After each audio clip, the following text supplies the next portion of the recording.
Kill her family, or lose everything you'll ever inherit. 13-year-old Shinwoo stared at his father, then at Star Paisley crying in the corner, and made a choice that would cost him 15 years. He dropped the weapon, refused the order, and his father destroyed him for it, ripping Star away, beating him unconscious, promising he'd never see her again. But 15 years later, Kang Shinwoo controlled the entire Korean underworld. And tonight, his Black Queen was about to discover that the boy who'd sacrificed everything hadn't forgotten a single promise. If you believe love should never be destroyed by prejudice and power, hit that subscribe button for Ebony and Pearl stories.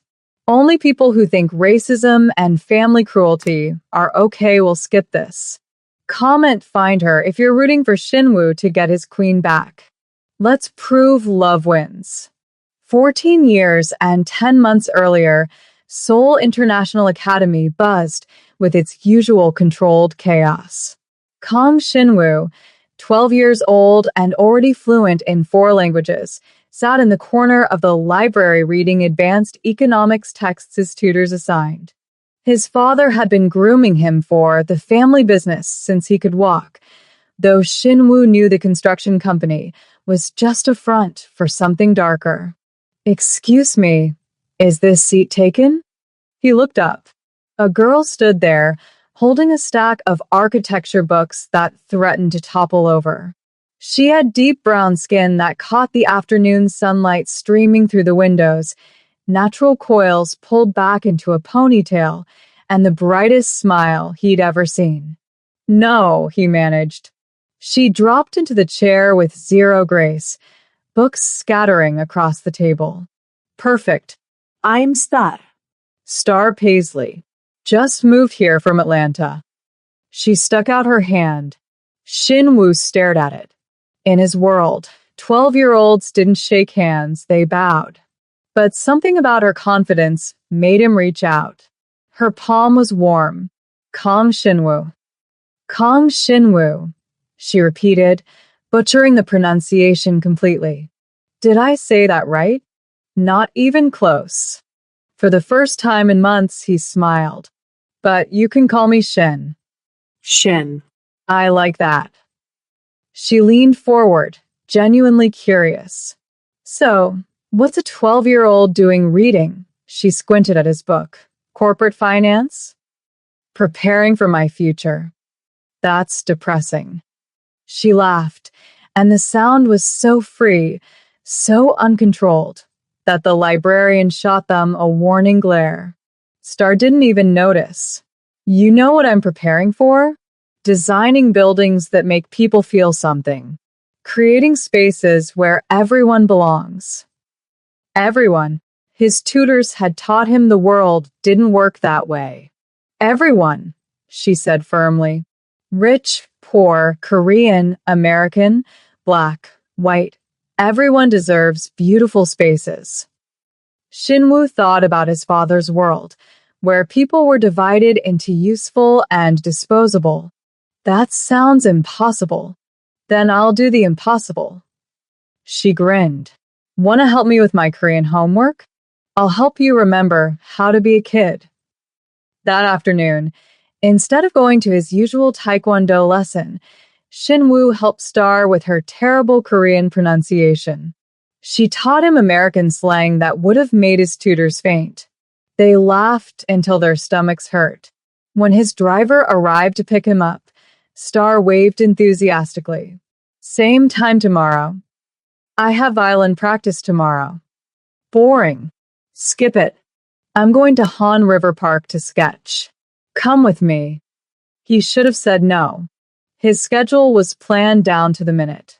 But Star Paisley made freedom look easy. Okay. That was his first rebellion. The first of many.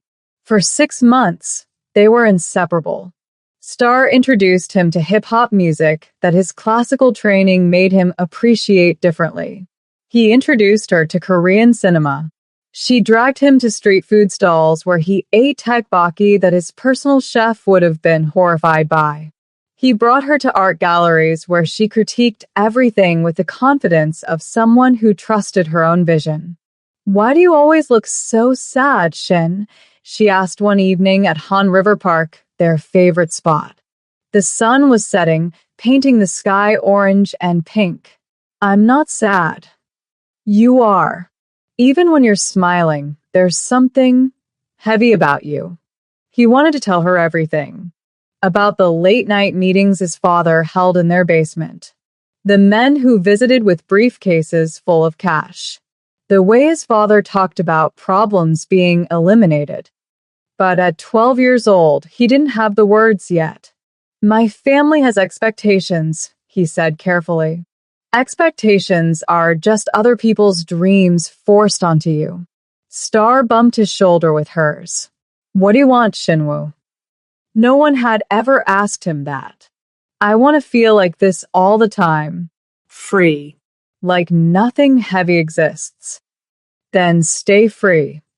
She pulled out her sketchbook and drew quickly, rough lines that somehow captured the essence of the river, the city, them sitting on this bench. "This is you when you're with me. Remember this version of yourself, okay? When everything gets heavy again." She tore out the page and gave it to him. He folded it carefully and put it in his wallet. That drawing would survive the next 15 years, through everything that came after. By their 13th birthday month, they were born 2 weeks apart. Shinwoo realized what he felt wasn't just friendship. Star Paisley had become his entire world. She was laughter and light in a life that had been all shadows and discipline. "I need to tell you something," he said one afternoon. "Me too," she said, grinning nervously. "You first." "No, you." They spoke at the same time. "I really like you." Then they both laughed, embarrassed and relieved. Shinwoo took her hand. "So, what do we do now?" "We promise to always be honest with each other. No secrets." She squeezed his fingers. "Deal. Deal." But there was one secret he couldn't share yet. The truth about his father's organization. The violence Shinwoo had witnessed that no 13-year-old should see. 3 months later, that secret detonated his world. His father's head of security found them at Han River Park, holding hands and sharing earbuds, listening to music. The man's face was grim. "Your father wants you home. Now." Shinwoo knew that tone. Something bad had happened. When he arrived home, his father sat in his study, face cold. "Seat." Shinwoo sat. "I've been patient with your little friendship, but it ends tonight." "What are you talking about?" "The Paisley family. They're leaving Korea. Their visas have been revoked." Shinwoo's blood went cold. "You did this." "I did what was necessary." "You're 13 years old, Shinwoo, and you're distracted by a girl who has no place in our world. You think I don't see how you've changed? Skipping lessons, questioning orders, talking about what you want." His father's laugh was bitter. "She's made you soft." "She hasn't. You're my heir. The next leader of this organization. You don't get to have weakness. And that girl is your weakness." Shinwoo stood, shaking with rage. "I love her." His father's hand moved so fast Shinwoo didn't see it coming. The slap knocked him back into his chair. "You're a child. You don't know what love is. Now her family leaves tonight, or I make sure they never leave at all. Your choice." That's when Shinwoo saw the gun on the desk. Within reach. He grabbed it, hands trembling, pointing it at his own father. "Call it off." His father didn't even flinch. Instead, he pulled out his phone and made a call. 5 minutes later, his men dragged Star and her parents into the room. "Put the gun down, son, or I have them killed right here." The weapon fell from Shinwoo's hands. As they dragged Star away, she was crying, screaming his name, and he shouted back that impossible promise. 15 years. I'll wait. I'll find you. His father struck him across the face with a gun. You just chose love over power. That weakness will be beaten out of you. And it was. Over the next 15 years, his father tried to break him. Brutal training, forcing him to witness violence, making him participate in the darkness. But Kang Shin-woo never forgot his promise. And he never stopped loving Star Paisley. Drop a comment saying, family cruelty, if you can't stand parents who destroy their kids' happiness for power. Hit like if you believe Shin-woo's father is the villain here. Trolls who think kids should just obey toxic parents won't engage. Are you a troll? Prove you're not. Atlanta, Georgia. 3 years after the separation. Star Paisley stood in her new American high school bathroom, staring at her reflection. 16 years old, and she barely recognized herself. The girl who used to laugh freely, who'd believed she could design buildings that brought people together. Where had she gone? You coming to the party tonight? Her friend Maya asked, applying lipstick. Marcus has been asking about you. Not interested.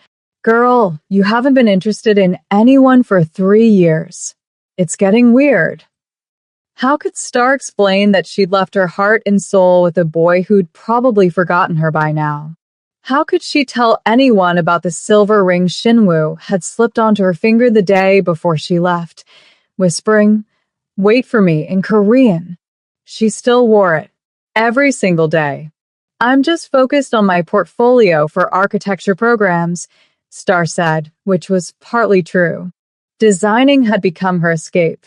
Every building she sketched, she imagined Shin-woo walking through its doors. Maya sighed. Marcus is a good guy. Rich family, captain of the basketball team. I said no. But Marcus Thompson didn't take no for an answer. For the next 6 months, he pursued Star relentlessly. Flowers in her locker, public gestures, his friends calling her stuck up for refusing him. Finally, her mother sat her down.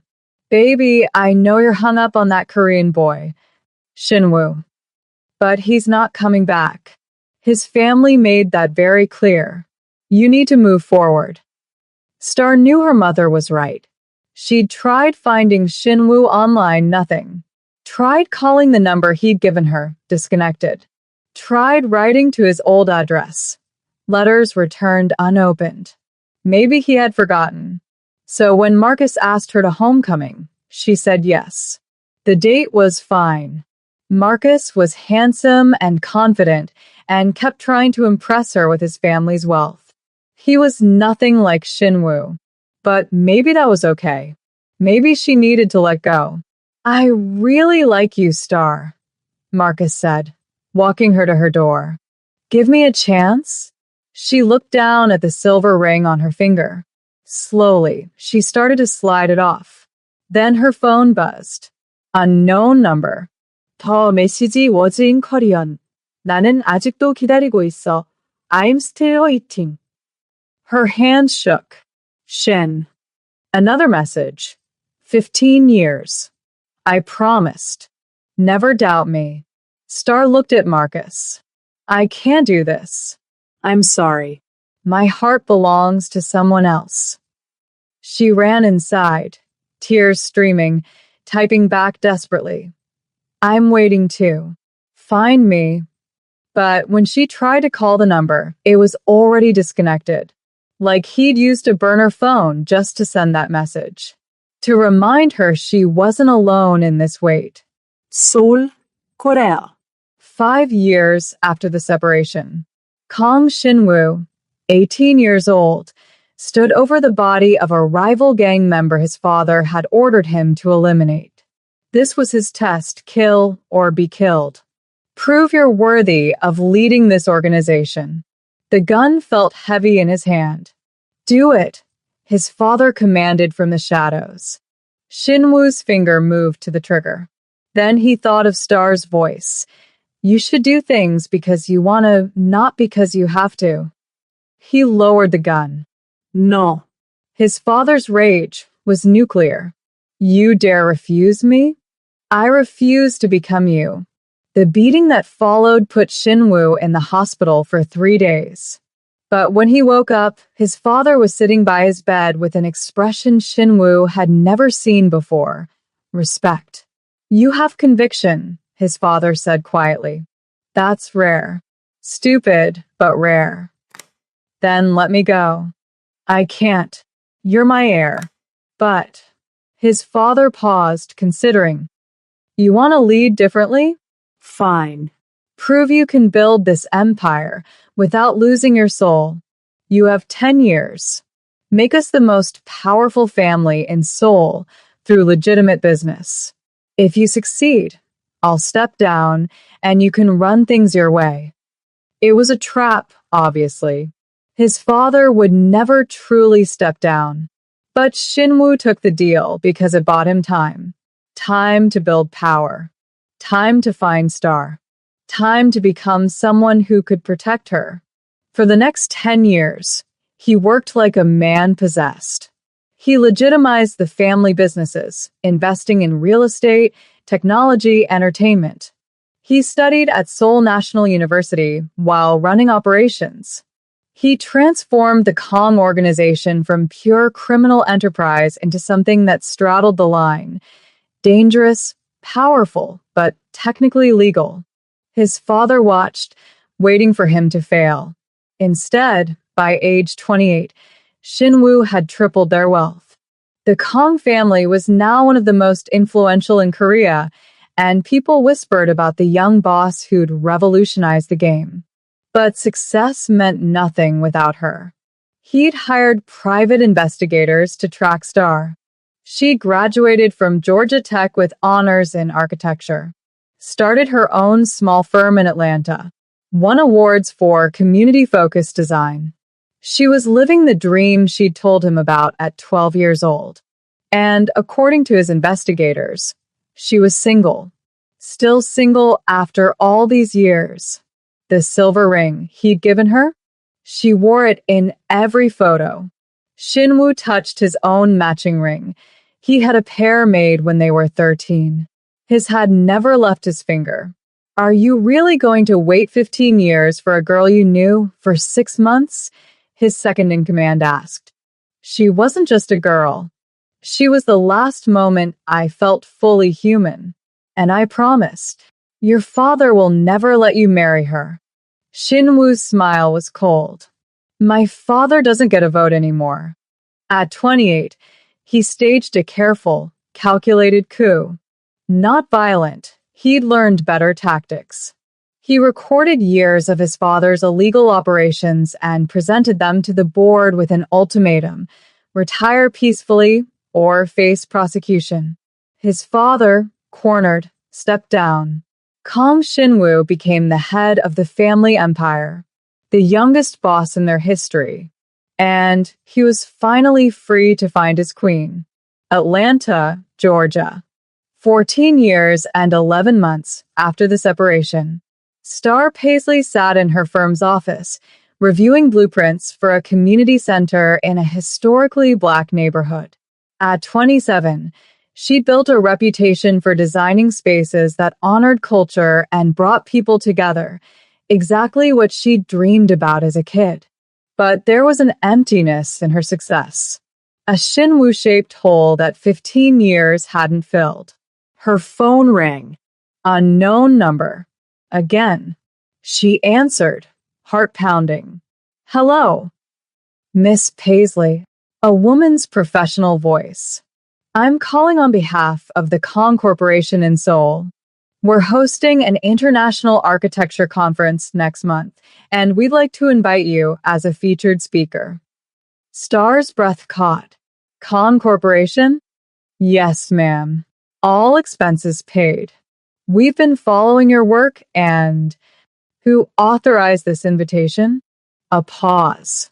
Our CEO personally requested you, Mr. Kong Shinwoo. The room spun. 15 years. And he'd kept his promise. I'll be there, Star whispered. Excellent. We'll send details. Mr. Kong looks forward to reconnecting. When she hung up, Star looked down at her silver ring. Then she did something she hadn't done in years. She laughed. That free, uncontrolled laugh from her childhood. He'd found her. Finally. Comment, patience wins if you believe real love is worth the wait. Hit that like button if you can't stand people who give up on soulmates. Only quitters and people who settle for less won't engage. You're not a quitter, are you? Prove it. The conference hall in Seoul sparkled with luxury. Star Paisley stood backstage, hands trembling, wearing a custom-designed dress that her best friend had insisted she buy. 28 years old, internationally recognized architect, and she felt exactly like the 13-year-old girl saying goodbye at an airport. Miss Paisley, you're on in 5 minutes. 5 minutes until she walked onto that stage. 5 minutes until she saw him again. What if he'd changed completely? What if 15 years had turned the gentle boy she loved into someone unrecognizable? The Kong Corporation's reputation preceded them. Power, influence, whispers of a darker past. But none of that mattered when the moderator announced, "Please welcome the CEO of Kong Corporation, Kong Shinwoo." He walked on stage, and Star's heart stopped. Shinwoo had transformed from boy to man. Taller, broader, wearing a suit that probably cost more than her car. His hair styled perfectly, his presence commanding the attention of everyone in the room. But his eyes, those eyes were exactly the same. Dark and intense and searching the audience until they found her backstage. Their gazes locked. The world disappeared. He stumbled over his opening remarks, which made several attendees chuckle, the powerful CEO suddenly nervous. But Star understood. He was as overwhelmed as she was. When it was her turn to present, she walked onto that stage on shaking legs. They stood 5 feet apart. The moderator introduced her, but Shinwoo wasn't listening. He was staring at her hand, at the silver ring she still wore. His hand clenched into a fist, and she saw it. The matching ring. "Miss Paisley, would you like to begin?" the moderator prompted. "Yes, sorry." She cleared her throat, trying to focus on her presentation about culturally responsive architecture. But every few sentences, her eyes would drift to Shinwoo, and she'd lose her train of thought. The audience thought it was charming, the young architect nervous in front of the powerful CEO. They had no idea it was 15 years of longing compressed into 30 excruciating minutes. After the panel, before she could escape backstage, Shinwoo's hand caught her wrist. His touch sent electricity through her entire body. "Don't run," he said in English, accent thick and perfect.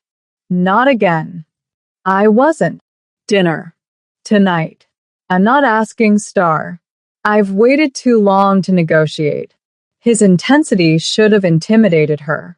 Instead, it made her laugh, that same free laugh from childhood.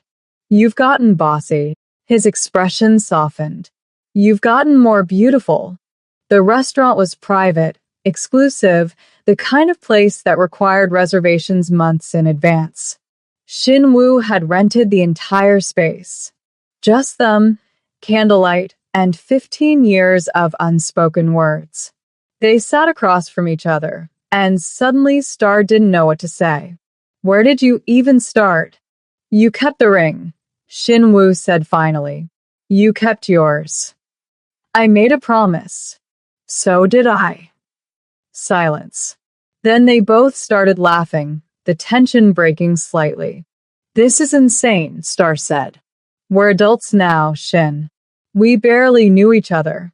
6 months when we were kids. We knew each other better in 6 months than most people do in a lifetime." He leaned forward. Tell me I'm wrong. Tell me you forgot me. I didn't forget. Did you date anyone? The question was sharp, possessive. She could lie, make herself seem less pathetic. But they'd promised honesty as 13-year-olds. I tried. Once. A guy named Marcus in high school. I lasted 3 dates before I realized I was comparing him to you. To a memory. Shin Woo's jaw tightened. I need his name. Why? So I can thank him for failing to replace me. She laughed despite herself. What about you?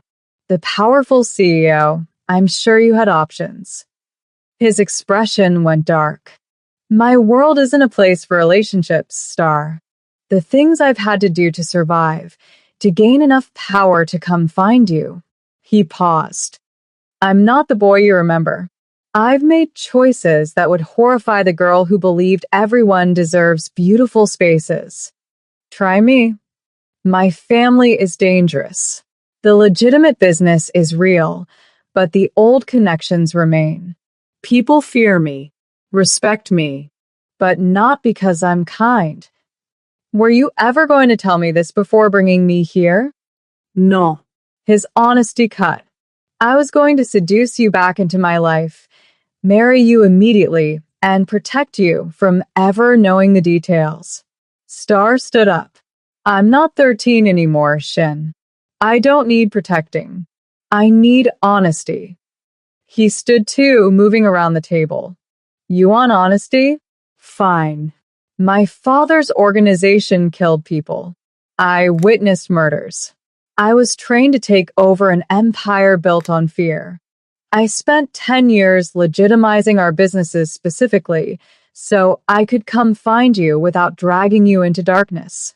But some stains don't wash out, Star. I'm still connected to things you shouldn't be near. Then why bring me here? Because I'm selfish. His voice rose, cracking. Because 15 years didn't erase you. Because every woman I met was compared to a 13-year-old girl who made me laugh in a library. Because I built an empire just so I could be worthy of you again. Star's eyes burned with tears. You were always worthy, you idiot. I didn't fall in love with your power. I fell in love with the boy who helped me with Korean homework. Past tense. His voice went soft, vulnerable. Fell in love. She stepped closer, close enough to touch. Fine. Present tense. I'm still in love with you. After 15 years and an ocean and a million reasons to move on, I'm still stupidly in love with Kong Shinwoo. He kissed her. No Sebastian. No asking permission.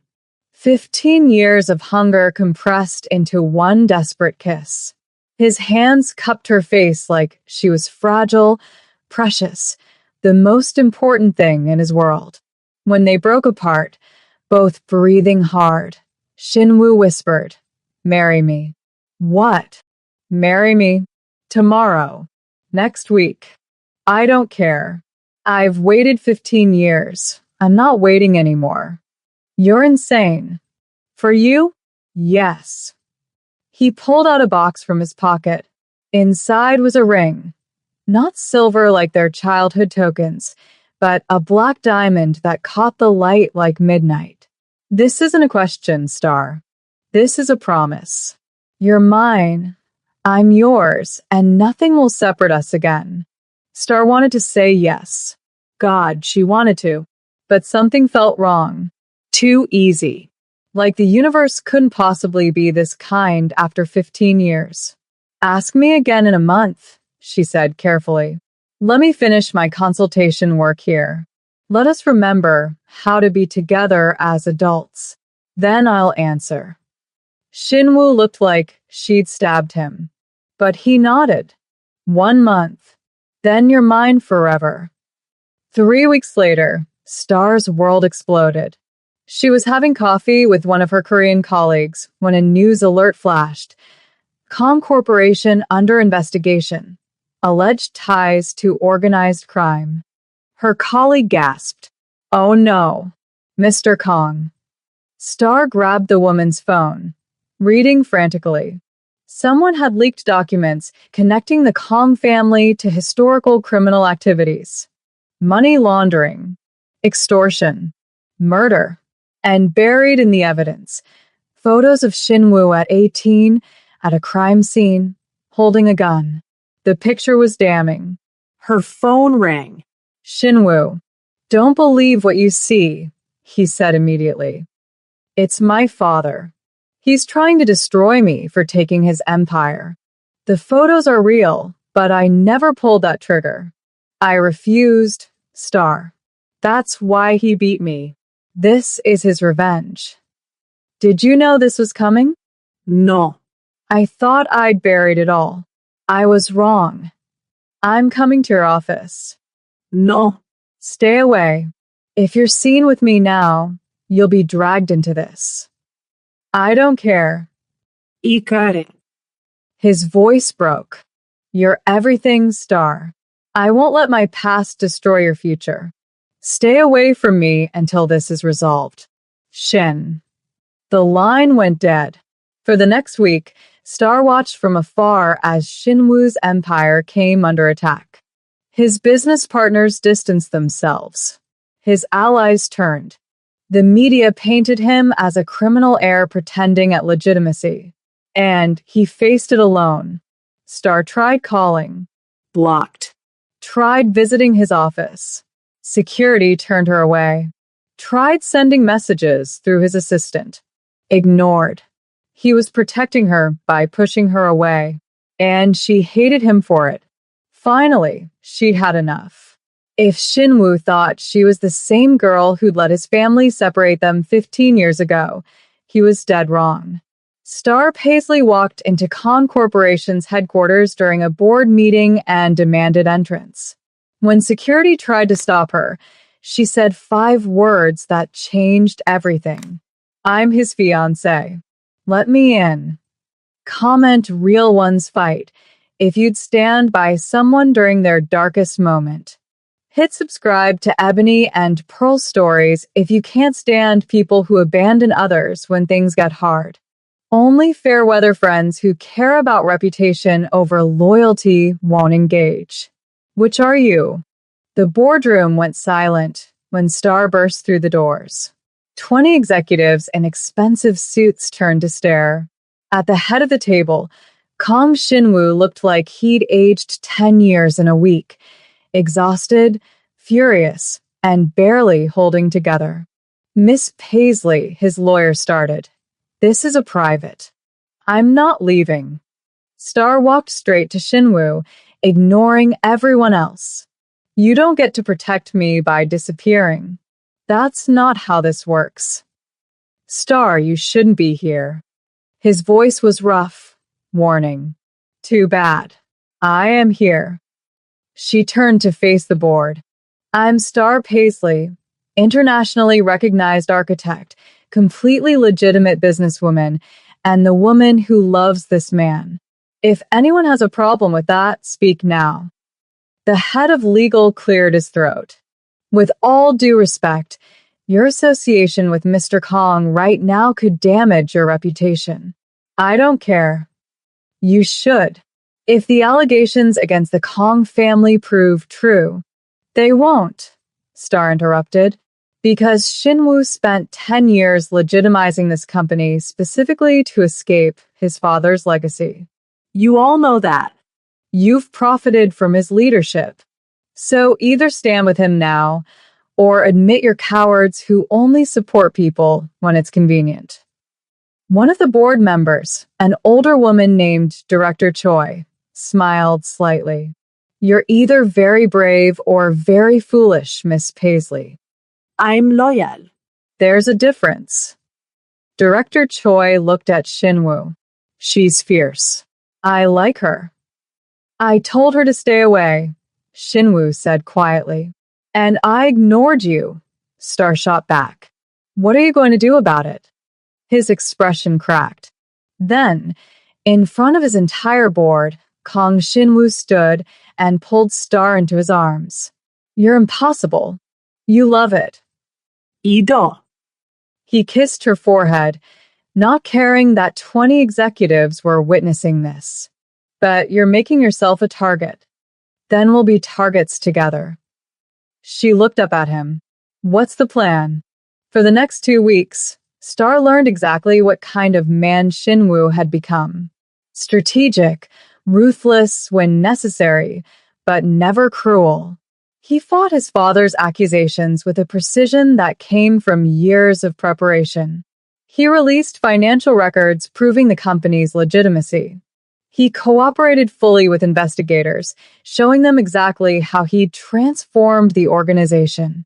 He gave interviews explaining his refusal to follow his father's path and released the hospital records from when his father had beaten him for that refusal at 18. The court of public opinion started to shift. But his father wasn't finished. He played his trump card, threatening to expose investors who'd been clients during the old regime. If Shinwoo didn't step down and return control, dozens of powerful families would be implicated. He's holding innocent people hostage, Shinwoo explained to Star one night in his apartment. They'd barely slept in days, living on coffee and determination. If I don't surrender, he'll destroy lives. So, we find another way. There is no other way. Star thought about this, about the boy who'd stood up to his father with a gun at 13. What if we expose him first, with evidence he can't deny? I don't have anything he doesn't have insurance against, but I might know someone who does. She pulled out her phone and made a call to a journalist friend in Atlanta who specialized in international crime reporting. Tell me about protecting sources. 3 days later, a major news organization released a documentary about the Kong family's criminal past, but with a twist. It focused on Shinwoo's father as the architect of violence and highlighted Shinwoo's decade-long effort to legitimize everything. It included interviews with former employees, reformed members of the organization, and victims who'd been compensated during Shinwoo's restructuring. The narrative flipped. Shinwoo wasn't a criminal heir. He was the son who'd fought to break the cycle. His father's threats lost their power when truth became public. The investigation concluded with Shinwoo cleared of wrongdoing. His father, however, faced charges. The old man tried one last act of revenge, hiring someone to attack Star. She was walking to her hotel when 2 men grabbed her in an alley. She screamed, fought, and managed to break free just as Shinwoo's security team, who'd been secretly following her for weeks, intervened. When Shinwoo arrived minutes later, he looked at the attackers with an expression Star had never seen before. Pure cold rage. You touched her, he said quietly. His men tensed. Shin, don't, Star said, recognizing what he was considering. Don't become him. Don't let your father turn you into what he wanted. Shinwoo's hands shook. Then he looked at Star, bruised but safe, and his expression softened. Call the police, he ordered his men. We do this legally.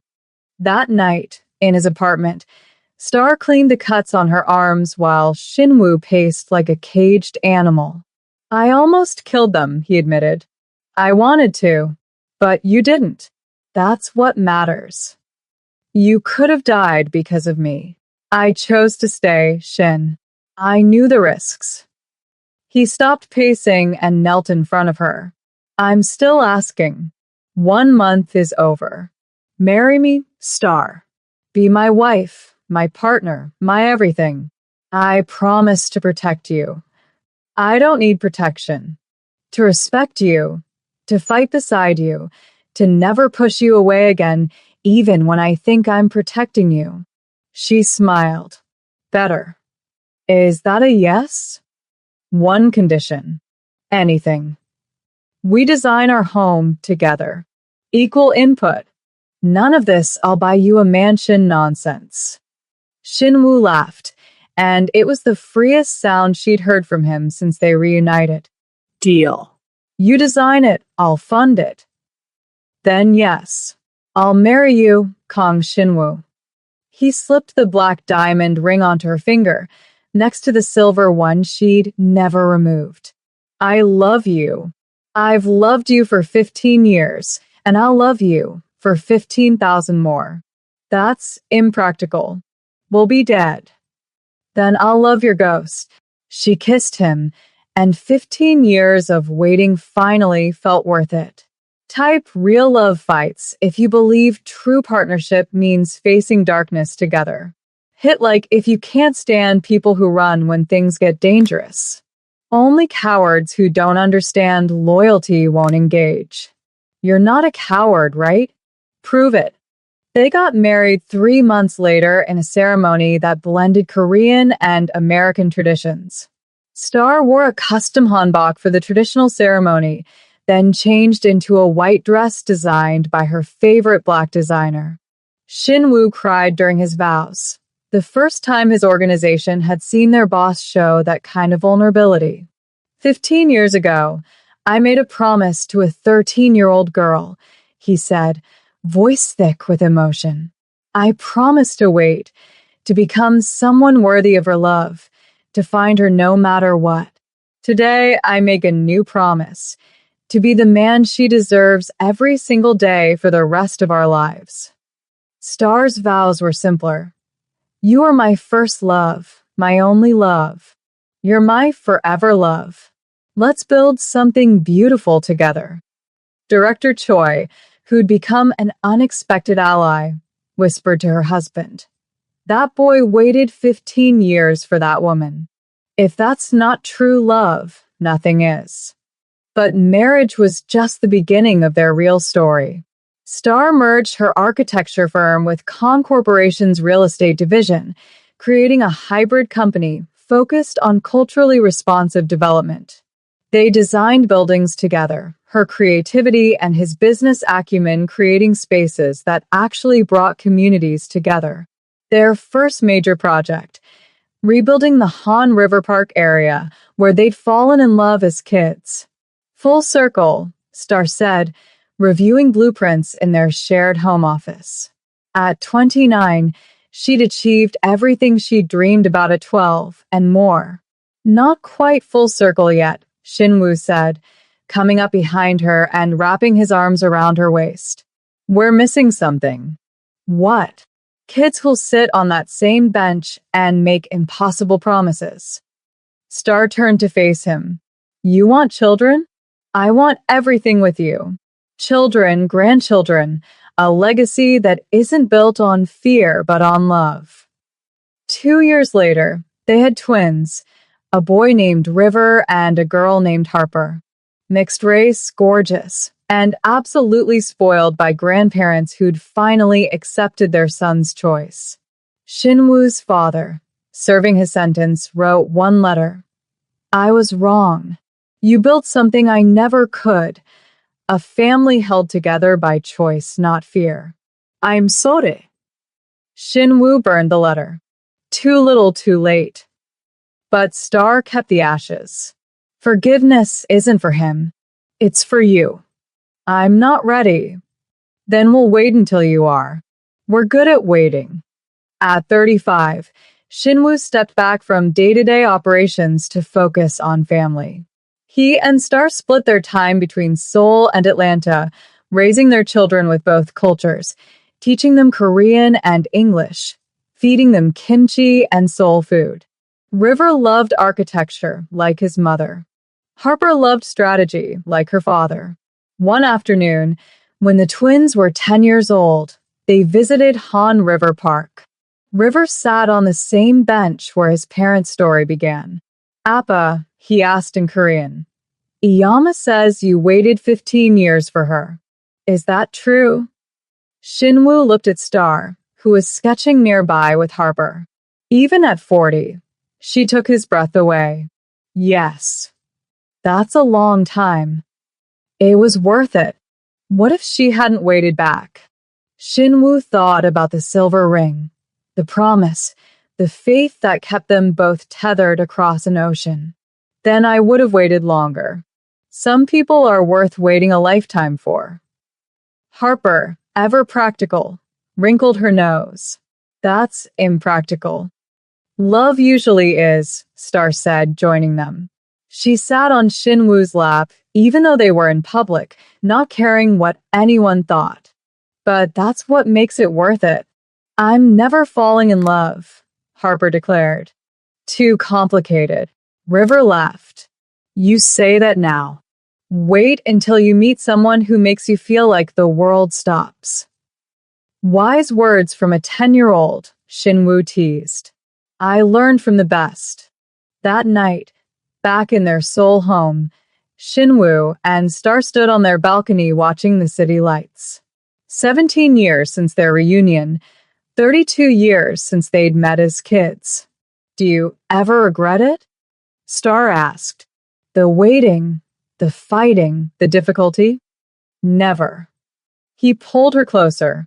Every hard moment led us here. To this life, these kids, this love. We got lucky. No, singu-corrected. We got stubborn. We refused to give up. She laughed. True. I'm marrying a mafia boss's son. My parents thought I was insane. You are a little insane, says the man who waited 15 years. The best kind of insane. He kissed her temple. You know what I realized? What? The promise I made at 14 wasn't about waiting 15 years. It was about choosing you every single day for the rest of my life. The waiting was just the beginning. Star turned to face him, cupping his face in her hands. Then choose me tomorrow, too. And the day after. And the day after that. Forever.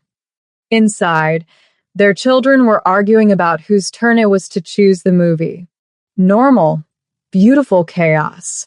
The life they'd built from an impossible promise. Some people say you can't sustain first love. That childhood promises don't survive the real world. That time and distance kill even the strongest feelings. Kang Shinwoo and Star Paisley proved them all wrong. They waited. They fought. They built an empire on stubbornness and refused to let go. And they lived happily ever after, not because it was easy, but because they chose each other every single day, just like they promised at 13 years old in a library in Seoul, when they were just kids who didn't know any better than to believe in forever. The camera pulls back, showing their family silhouetted against the Seoul skyline, the city they'd transformed together, building by building, promise by promise. This is their story. A story of patience and promises kept, of love that refused to die, of a Korean mafia boss who waited 15 years for his black queen, and a brilliant woman who never stopped believing that the boy who'd given her a silver ring would one day come back to claim her heart. They waited. They endured. They won. And their love story became the legend whispered in the same parks where it all began, inspiring a new generation to believe that true love doesn't follow rules or timelines or other people's expectations. True love does the impossible, waits the unthinkable, conquers the insurmountable. And when two hearts are truly meant to be together, not even 15 years, an ocean, a criminal empire, or every obstacle the universe can create will keep them apart. This was Kang Shinwoo and Star Paisley, the mafia boss and his queen, two kids who made an impossible promise and spent their entire lives keeping it. If this story touched your soul, hit that subscribe button and comment 15 years to honor everyone who's ever waited for true love. Share this with someone who believes in fighting for what matters. Only people who don't understand real love, loyalty, or patience will skip this. Only people who settle for less and give up too easily won't engage. But you? You're different. You believe love is worth the fight. So prove it. Subscribe, like, comment 15 years, and share the story.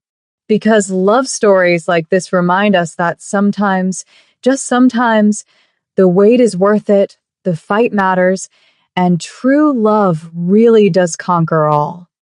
Thank you. Truly, from the bottom of my heart, thank you for staying with Shinwoo and Star's story until the very end.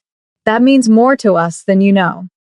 Now, I need to ask you for a favor, and I'm not too proud to beg. The algorithm hasn't been kind to us lately.